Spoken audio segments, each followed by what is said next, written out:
Everybody, welcome back.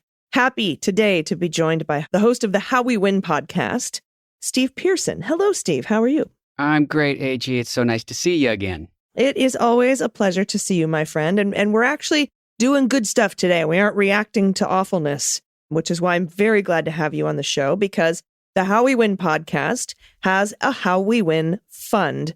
And I wanted to talk to you about midterm fundraising because we get so many questions about where does my dollar do the most good? And so Let's talk about that. Yeah, well, we are reacting to awfulness, but in a positive way. We're actually doing something about it and helping support candidates that are fighting to protect and expand our rights and not take our rights away. So it's really important. And we talk about this. I've talked about it with you a bunch and on our show all the time, that this is the most important election of our lifetime.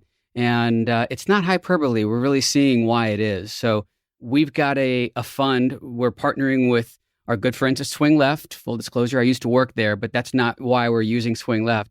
They do a really great job of creating this immediate impact fund that goes to all of the races that need that money the most. And it's dynamic. It changes. So if you're wondering like what race needs me the most, or where's my money going to make the biggest impact, they do that for you. They're in touch with all the campaigns, and it's state houses and gubernatorial races, Senate campaigns, congressional campaigns, all the stuff that we know is so important right now. So they take the guesswork out of it. And we get to partner up on this with some of our fun MSW Media podcast compadres and be a force multiplier to raise even more money for these crucial elections. Yeah, and as money is raised, the landscape of where money is needed changes. Mm-hmm. And that's what Swing Left does, is they keep that current, as you know, so that if something changes, like all of a sudden, our coffers are full on this particular race, let's go over to the next most important race. And they do that for you. So all the guesswork is taken out of it. And, Swing Left you worked there. We've worked with them in the past during our live tour.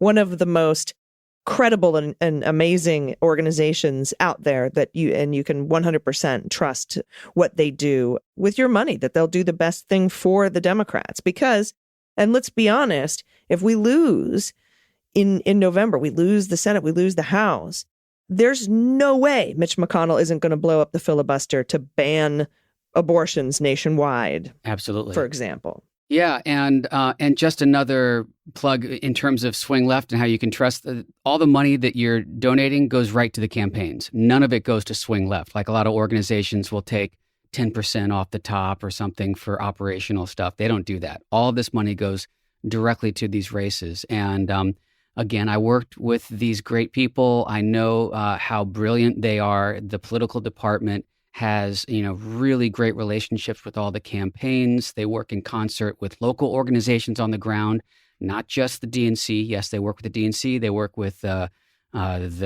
Senate campaigns and the congressional campaigns, but they also work with local groups like Fair Fight in Georgia and redistricting groups and stuff like that. So they've got a really great holistic view on where that money is going to make the biggest impact. So, and we need it. I know you talk about it on your show all the time. Early money is really important. And it might feel like the midterms are a little far away because we're just having primaries in a lot of states, but it's not. Less than 6 months away. And this early money is going to really, really help. And one other thing that I will add, in states where there hasn't been a primary yet or they're about to happen, Swing Left raises money for those districts or those, like a Senate fund that will go to the eventual Democratic nominee. So they're not putting their thumb on the scale in any primaries. They're going to support whoever comes out of that primary and has a Democratic nomination. Yeah, and let's talk about that for a minute, because I am all for primaries and people deciding which Democrat they want to represent Democrats in the general election. And most people I know, most people you fight the hard fight during the primary. And then when a nominee is chosen, you fight for that nominee, whomever that nominee is. The Republicans seem to have their shit together a little bit better when it comes to that. Mm-hmm. Now, they may face a little bit of an uphill battle with, who Donald decides to endorse. And, there's a lot of infight. The GOP is in disarray. Let's just say that. But, for our house and for our party and our big tent, I think it's very important that we understand and come together and rally around behind whoever that primary winner is, regardless of whether they were our choice in the primary. And this is a perfect example. I was a Warren stan. Me too. That's right. I knocked during doors the 2020 primaries. Yeah. And she's an amazing voice, and she's doing incredible work still to this day. But when Biden was chosen, who was like my sixth choice, 100% of my effort went behind that candidate because, we're facing a little bit a different choice in our elections going forward than we did pre-January 6th. And that's because we're now choosing between democracy and autocracy, not just between Democrat and Republican. Yeah. I mean, there's fascism on the rise in our own country. And there are representatives who are doing anything to stay in power. And they're literally what used to be culture wars are now just straight up wars. These issues that used to be just issues that would galvanize Republican base, like, abortion rights. Now they're literally taking away our rights. And so the stakes couldn't be higher. And, I love a good primary. I love a good battleground for ideas. But also, I live in Los Angeles, which is my deep blue, kind of double bubble as Congresswoman Karen Bass, who, speaking of primaries, I hope is our next mayor. But anyway, I have a blue perspective. I'm very liberal, and a lot of people around me will vote for a very progressive candidate. But I don't pretend to know what it's like to live in another place, and I'm not going to put my thumb on the scale of another community. I'm going to let them vote for who they're going to vote for and then support that Democrat because the stakes have never been higher.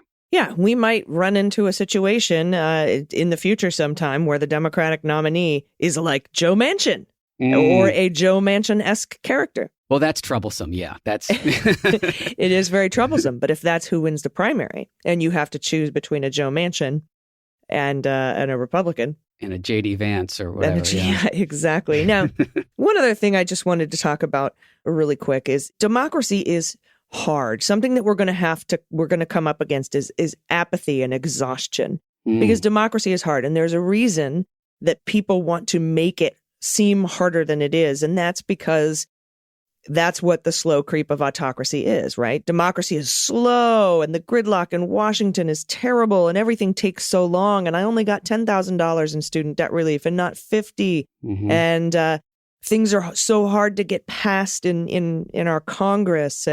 And that sort of exhaustion and those sort of complaints are how autocracies come to be, because autocracy is easy. It's easy to get things done. They just get terrible things done. And so I think we're probably preaching to the choir here with the folks listening to the Daily Beans, but the United States has a giant target on its back. It's the tallest democracy, tallest hog in the trough, right? And so great point. We are going to be and have been and will continue to be inundated with messages like democracy sucks, it's too hard, both parties are the same, they're all just corporate shills, et cetera, because then everyone just sort of sits at home, nobody votes, and autocracy can move in for the kill. So I think we need to make sure that we sort of understand that and that we aren't just voting for ourselves, but we're voting for everyone in the United States. And I think we need to understand our privilege as individual voters when we do that. That's so important. I have so much to say about that, so I'm going to try to cram it into a small time here. First of all, you mentioned apathy. Apathy is how fascism thrives. And that is the goal of misinformation. It's the goal of the big lie. It's the goal of all of the Republicans' hate and division, is to make us feel like we don't matter and that we don't have a voice, and to feel that apathy. So we have to fight against that. We have to rise above that. Now, what I've seen in the last week since the draft on Roe came out is people really stepping up and rising up again at levels that I haven't seen since 2018. And it's really exciting because if you're working in organizing circles like I am and you are, it's been harder to get people to volunteer. And if you want to cure that apathy in regular citizens, you do it by having voter contact. You do it by making phone calls. You do it by knocking doors and letting people know what's at stake and that the Democrats really do have their back. So I'm really encouraged in this last week because we're seeing people sign up for stuff like crazy. Of course, we have the women's marches, the Bands Off Our Bodies marches happening this weekend. and people are getting involved again. And I'm really hopeful. And then where this ties into the fund that we're doing, I mentioned at the beginning that we're force multipliers when we do this work together.